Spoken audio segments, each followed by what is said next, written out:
जय जगन्नाथ जय जगन्नाथ।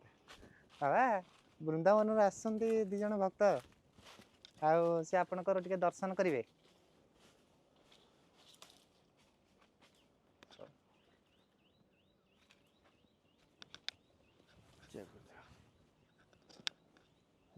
से पेड़ की रस्सियों से बंधा हुआ है, जैसे एक बार पूरा दिखाना।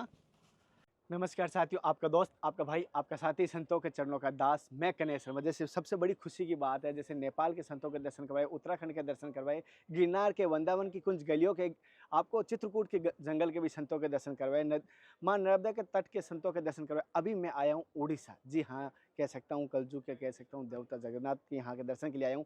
और यहाँ के इस पावन धरा पर संतों की तपोभूमि भी रही है, यहाँ के दर्शन करवाने के उद्देश्य से मैं यहाँ आया हूँ। कोशिश करूँगा यहाँ के संतों के दर्शन हो, संतों की तपोभूमि के दर्शन हो, और यहाँ का महत्व भी आपको अधिक से अधिक जानकारी देने की कोशिश। यहाँ पर जो जिसके माध्यम से मेरे यहाँ मित्र है, जो धर्म की यात्रा के परिवार के एक सदस्य है, उनके माध्यम से उन्होंने वो जो सूचना दी, क्योंकि मैंने आने से पहले सोचा क्या समस्या रहेगी, लैंग्वेज की सबसे बड़ी समस्या रहेगी, तो कैसे हमारा हल होगा, लैंग्वेज की समस्या कैसे दूर होगी। तो ये यहाँ पर दोनों हमारे मित्र थे, तो ये कह रहे थे लैंग्वेज की आपकी समस्या हम दूर कोशिश करें, क्योंकि बहुत सारे ऐसे भी संत होंगे शायद उनको हिंदी नहीं आती होगी, क्योंकि बच्चापन के जो संत बन जाते हैं, गुफाओं में कंदरों में चले जाते हैं, वो भाषाओं की बात दूर हो जाती है। तो हालांकि लोकल भाषा तो अब कहीं मधुकरी करने जाते हैं, कहीं भिक्षा करने जाते हैं, तो वो आवश्यकता होती है, लेकिन हिंदी अनिवार्य नहीं होती। तो इसलिए मैंने कोशिश की इनके माध्यम से संतों की तलाश करूंगा। धन्यवाद करें पहले तो आपका धन्यवाद। जय जगन्नाथ। आपका शुभ नाम क्या है? रामचंद्र।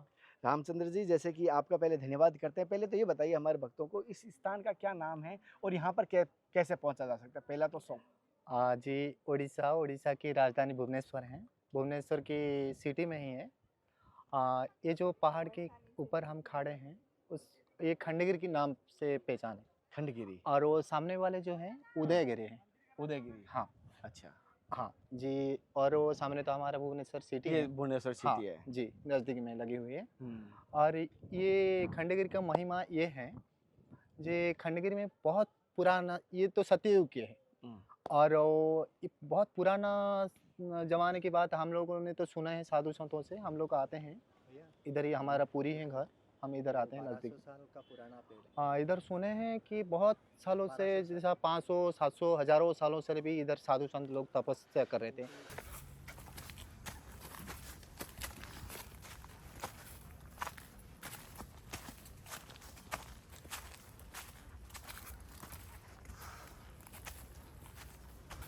ये पहाड़ में ऐसा पेड़ है जिनका पत्ते खाने से आपको एक हफ्ते तक भूख नहीं लगेगा। हाँ। कौन सा पता? वो शायद मैं आपको बता, मैं तो जानता हूँ। से पेड़ की रस्सियों से बंधा हुआ है, जैसे एक बार पूरा दिखाना। कहीं ना कहीं इसका भी कोई इतिहास होगा, संतों से जानकारी लेंगे इसका भी क्या कहानी है। एक बार पूरा दिखाना पेड़ से कैसे बंधा हुआ है, और यहाँ ये पूरा आंखों के रूप में दिखाना। इधर से सामने वापस आना, इधर जाओ, पीछे जाओ। हाँ, जैसे आप देख पाएंगे ये दोनों आंखें दिखाई दे रही है, मुंह दिखाई दे रहा है, आपको गौर से देख पा रहे हो पूरा का पूरा। और इनकी क्या लीला है, हमें पत्थर के रूप में ये मगरमच्छ कह सकता हूँ। बाकी संतों से जानकारी मिलेगी क्या है क्या नहीं यहाँ का इतिहास।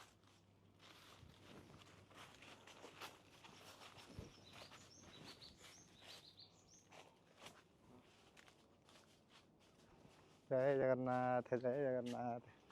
बाबा बृंदावन आसଛନ୍ତି ଦି ଜଣ ଭକ୍ତ ଆଉ ସେ ଆପଣଙ୍କର ଟିକେ ଦର୍ଶନ କରିବେ।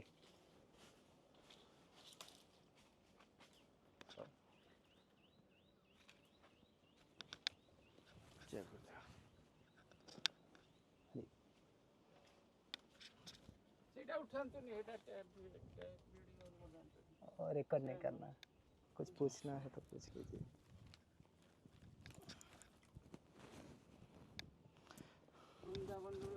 जी जी महाराज जी, वृंदावन से ଆମେ ଯାଇଥିଲୁ ଲିଙ୍ଗରାଜ ପ୍ରଭୁଙ୍କ ପାଖକୁ।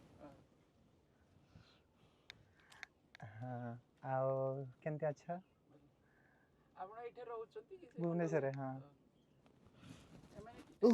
अब थोड़ा पीछे पीछे पीछे पीछे पीछे चल गए।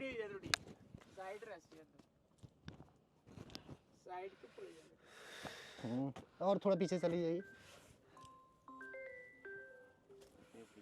बहुत तेज गंदा ताले कर चंद नहीं। हट जा, हट जा।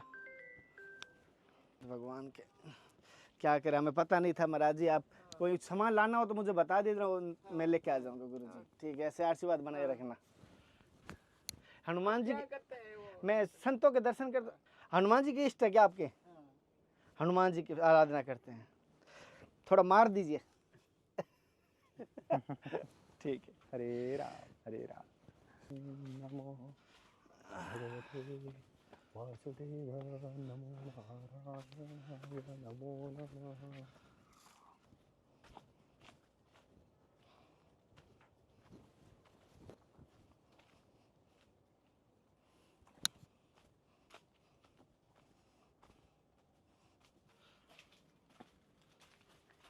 ये हमारा गुप्त गंगा है। गुप्त गंगा। गंगा अभी किधर इधर कभी भी पानी नहीं सूखता। अच्छा। हाँ, और अंदर जाएंगे तो आप जल प्रवण पा सकते हैं आप, लेकिन आपको नीचे थोड़ा झुक के जाना रुक के जाना पड़ेगा और ध्यान से। मैं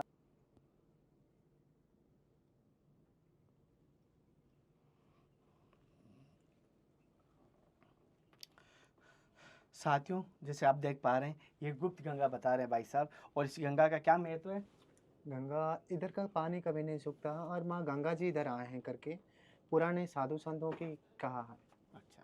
हाँ जी, गंगा माँ यहाँ आई है, किसी संत भगवान ने तपस्या की है, क्योंकि संतों की तपोभूमि है, और यहाँ पर बहुत सारे संतों की जैसे इन्होंने बता रहे, जैसे दर्शन करवा रहा हूँ, लेकिन छोटे छोटे रूप में मैं आपको संक्षिप्त में सारी जानकारी यहाँ की देने की कोशिश करूँगा।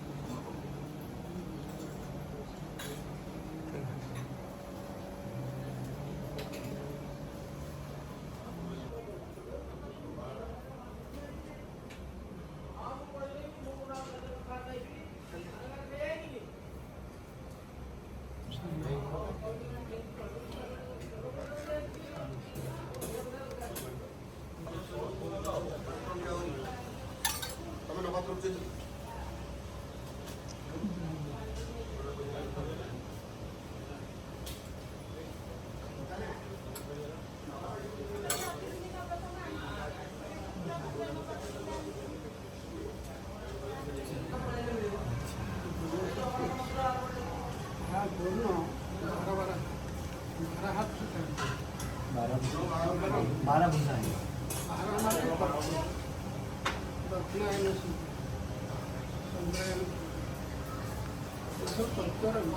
जो बहुत सारे भगत यहाँ पर आना चाहें या आना दर्शन करें तो किन बातों का विशेष ध्यान रखना चाहिए? ये तो साधना पीठ है। साधना पीठ है। साधना पीठ है, ये तो देवी पीठ नहीं है। ये तो प्रत्येक संप्रदाय साधु संत रख दौजी दीटा मारटी दीपक रखो। अच्छा। लेकिन साधना पीठ है, प्रत्येक संप्रदाय साधु संत यहाँ पर साधना करने के लिए सब सिद्धि प्राप्त होता है। अच्छा, मतलब ये कह सकता हूँ संतों की तपोभूमि है। हाँ, संतों की साधना की तपोभूमि रही है। तपोभूमि है, एकाम्बर कानन है। अच्छा। शिव जी का जो एकाम्बर कानन पार्वती ज्ञान दिया है वो एकाम्बर कानन है। और जैसे कि बड़े ऋषि महात्माओं की बात करें, कौन कौन से ऋषि महात्माओं ने यहाँ पर तपस्या की थी, कौन से साधु संतों ने विशेष तपस्या की थी यहाँ पर, जिनका के नाम सुना होगा आपने? यहाँ पर तो हमारे पंच महापुरुष है। हाँ। अच्युत है, अनंत, बलवंत, ये तो 5 सखा है। ये 5 सखा यहाँ पर साधना किया है। और ये तो अभिराम परमांश है, अरे हमारा हरकित दास है। ये सब प्रत्येक बड़ा बड़ा साधु संत यहाँ पर साधना करने के लिए सब सिद्धि प्राप्त होता है। अच्छा। लख लख साधु संत यहाँ पर सब सिद्धि करने के लिए है। अच्छा।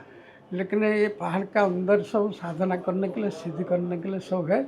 दरकार पहले साधना करने के लिए प्रयास करते हैं, दरकार पहले त्याग भी करते हैं। अच्छा। लख लख साधु संत ये अंदर सब है, सब अंदर सुरंग है। अभी भी अलौकिक संत रूप में रहते हैं लख लख लाख लाख संत। कभी ऐसे आपको दिव्य संतों के दर्शन हुए यहाँ पर? वो तो कोई एमती कि कोई आदमी नहीं कहते हैं, लेकिन है यहाँ पर तो 50 साल हो गया मैं यहाँ पर था। लेकिन बहुत ज़्यादा परिमाण सब अनुभव है। आपको अनुभव हुआ कभी? अनुभव है। हाँ, कहीं ना कहीं आपका तेज देख के लगता है। लेकिन यहाँ पर एमती कहने के लिए बात शब्दों में नहीं आ सकती। ठीक नहीं है। हाँ। वो तो बार 2 बार आने से जो किसी अनुभव मिलता है। तो कैसे चलता है। जी जी। सब क्या साथियों जैसे यहाँ पर महाराज जी कह रहे हैं आज भी दिव्य संत है, आज भी महाराज जी जैसे अगर कोई साधक आया या मैं आया हूँ वृंदावन से, अगर यहाँ पर गुरु मंत्र कह सकता हूँ, ज़्यादा से ज़्यादा हमें गुरु मंत्र मिला, गुरु माला करें तो कितने यहाँ पर कौन माला करने का क्या कोई फल मिलता है, कोई महत्व मिलता है? जैसे हमारे कहीं की जगह ऐसा होता है कि वहाँ एक माला करने से 6 गुना फल मिलता है, जैसे कल्प वृक्ष के नीचे मिलता है, बद्रीनाथ में मिलता है। वैसे ये प्रत्येक गुहा जो 752 गुहा है, हाँ 752 गुहा मूर्ति केवल यहाँ है, आप सब ध्यान करने के लिए। प्रत्येक गुहा रे एक एक किंवदंती है। अच्छा, जो जो गुहा में आप बैठे हैं वो इसका रिजल्ट आपको मिलता है। अच्छा, जैसे महाराज जी के हर गुफा में बैठने का अलग अलग महत्व है, अलग अलग साधना, अलग अलग तपस्या रहती है, तो यहाँ पर बहुत सारे संतों का शुभ नाम क्या है? मनादुशासन दास। और आपका गुरुद्वारा गुरु स्थान कहाँ पर है? एक हमार खोर्धा डिस्ट्रिक्ट है। अच्छा हमारा सबर राजा है, सबर का है। अच्छा, बुधगढ़ में। और यहाँ अच्छा यहाँ पर कब से हैं आप इस स्थान पर? यहाँ पर 40 साल हो गए। 40 साल हो गया। जैसे 40 साल से महाराज जी यहाँ पर है, जैसे इस स्थान के बारे में बता रहे हैं, मैं आपको इस स्थान के दर्शन कराऊंगा। जब भी आप यहाँ पर जगन्नाथ के दर्शन कराएं तो ज़्यादा नहीं 160 किलोमीटर दूर होगा यहाँ से, 70 किलोमीटर 70 किलोमीटर दूर है यहाँ से आने के लिए। और यहाँ पर जैसे इस स्थान का पूरा बारीकी कहूँगा, कोशिश करें एक माला गुरु मंत्र की या नाम अपने जो मिला इष्ट की या अपने जो भी इष्ट उनकी एक माला अगर इस तपोभूमि पर करने का मैं कहूँगा लाभ उठाइए, क्योंकि आप दर्शन करेंगे। और ऐसे दर्शनिक स्थान पर से बच्चों को साथ में लेके जाना चाहिए। आप पिकनिक में बच्चों को साथ में ले जाते हैं, लेकिन ऐसे धार्मिक स्थानों पर भी बच्चों को संस्कार अच्छे आएंगे बच्चों को।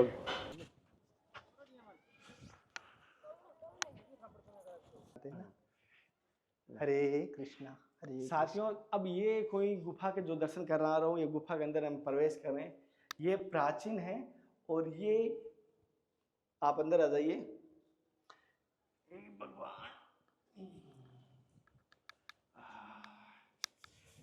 जय गुरुदेव, जय गुरुदेव, जय गुरुदेव। हम अंदर जाए तो आराम कर रहे हैं, विश्राम कर रहे हैं। जैसे आप इसको गुफा के भी दर्शन करवा रहे हूँ, यहाँ तक तो ये पूरा पूरा वन पीस में है। और यहाँ से थोड़ा सा आगे छोटे छोटे टुकड़े गैप है ना, वहाँ टुकड़े लगाए हुए हैं जैसे पानी ना आ जाए, वापस ये वन पीस में ऐसा है। और ये पूरा ऐसा लगता है चोर्स बना हुआ है, ये पहाड़ को कटिंग करके बनाया हुआ है। और ऐसी गुफाओं में संत तपस्या ध्यान साधना करते थे। और मेरा सौभाग्य है इस पावन धरा पर मैं आया हूँ। मेरा अपने आप को धन्य मानता हूँ, जगन्नाथ के धाम उड़ीसा आया हूँ और उड़ीसा में ऐसे पावन धरा पर ये भाई साहब लेके आए, तो इनका भी धन्यवाद करता हूँ। और मेरे गुरु और आप सबका धन्यवाद। धर्म की यात्रा के माध्यम से मुझे ऐसे ऐसे दर्शन हो जाते हैं और आपको वो दर्शन करवाने की कोशिश करता हूँ। माध्यम बनाऊँ मैं, करवाना तो कर ठाकुर जी कृपा और गुरु कृपा है। मैं तो एक तुच्छ प्राणी माध्यम बनाऊँ, आनंद ले रहा हूँ। मानसिक रूप में जो मेरे साथ है ना वो तो आनंद ले रहे हैं, और ये आवाज़ भी गूंज रही है ना, तो यहाँ का एनर्जी बाहर से इतना पसीने से भीगा है, पसीने से है, लेकिन फिर भी ठंडा लग रहा है, शांति। क्योंकि मुझे किसी ने पूछा था, आपको भी बता देता हूँ, कोई कहे ना आपको सबसे बड़ा धन क्या है, मेरी दृष्टि से आप बताना कमेंट करना कि 1-2 सेकंड तक आपकी दृष्टि से सबसे बड़ा धन क्या है। लेकिन मेरी दृष्टि से अनुभव के आधार पे सबसे बड़ा धन संतोष धन है। संतोष धन को मैंने ये देखा है, किसी चीज की आवश्यकता नहीं रहती है, तृप्ति हो जाती है। लेकिन मन और पेट तो किसी ने भरा नहीं है। कुछ क्षण के लिए भर जाए तो वापस शाम तक खाली तो हो ही जाता है। अभी खाना खाया, एक बार तो कोई कहेगा नहीं लूंगा, कल वापस भूख लगेगी, खाना लेके आ जा। और मन साइकिल से बाइक में आ गया, बाइक से कार में आ गया, मन नहीं भरेगा। लेकिन संतोष धन आ गया ना, तब तो वो तृप्ति हो जाती है, आनंद आ जाता है। और इस जंगल में आज तो भगवान की दृष्टि से जहाँ सांप डसना था वहाँ चींटी डस के रह गई। इतना सौभाग्यशाली मैं हूँ। तो इस काल में, क्योंकि इस पहाड़ में सबसे अधिक सांपों की रहते हैं, सबसे गुफाओं में अधिक सांप रहते हैं। और ये कहता हूँ सांप नहीं, संत रूप में भेष बदल के रहते हैं। अन्यथा हमारे जैसे तुच्छ प्राणी, हमारे जैसे नीच प्राणी, उनको भजन साधना नहीं करने देते। एकांत में है, रूप बदल के टहलते हैं, थोड़ा सा हवा में गुफाओं से बाहर आते हैं। मजबूरी है, आज के रूप में, मनुष्य के रूप में दैत्य ज़्यादा है। और आज पूरा आप देख रहे हैं, मैं आपको लंबा वीडियो दिखाया हूँ, कटिंग कम किया है, तो उद्देश्य ये है कि आपको भी अनुभूति मिले यहाँ की।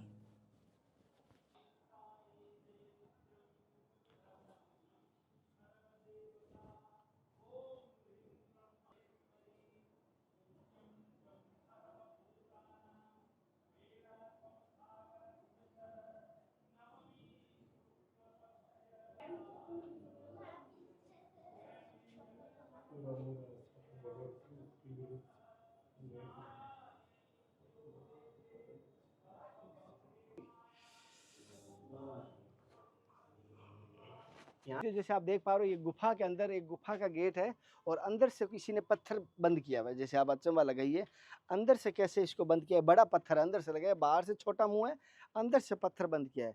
ये गुफाएं कहीं ना कहीं आज भी कहते हैं इनके अंदर संत रहते हैं अवलोक रूप में। ये मैंने अनुभूति आज मैंने अनुभूति की है, यहाँ पर है, मैं ये कह सकता हूँ है तो है, ये मेरा विश्वास है और दृढ़ विश्वास है यहाँ पर संत है, लेकिन वो हमें देख रहे हैं, हम उन्हें दर्शन नहीं कर पा रहे। ऐसी लीला हो जाएगी, शायद तक अलौकिक संतों के दर्शन होगी।